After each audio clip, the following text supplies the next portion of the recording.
bizning futbolchimiz mana shu Abduqodir Husanov borgandan keyin ularda haligi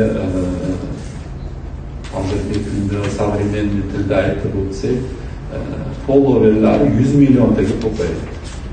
Bu degani O'zbekistonda endi 37-38 millionga yaqin mana xalqimiz bo'lsa, O'rta Osiyo va boshqa davlatlari ham shu futbolchimiz sabab Manchester City jamoasini muntazam ravishda kuzatib borayotgan muxlislar qatoriga qo'shilishibdi.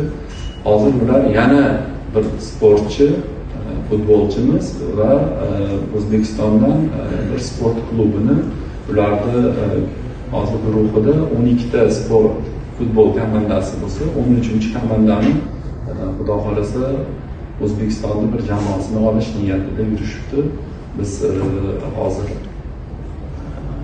reja qilyapmiz. Avgust oyida yangi mavsum boshlanganda borib o'sha futbol jarayonini va ularning tayyorgarlik jarayoni, futbolchilarni qanaqangi jalb qilish va qanaqa o'rganish jarayoni bilan tanishib, Oybek Amirovich bilan hozir Ravshan Sayfuddinovich bilan biz bir qator rejalar qildik.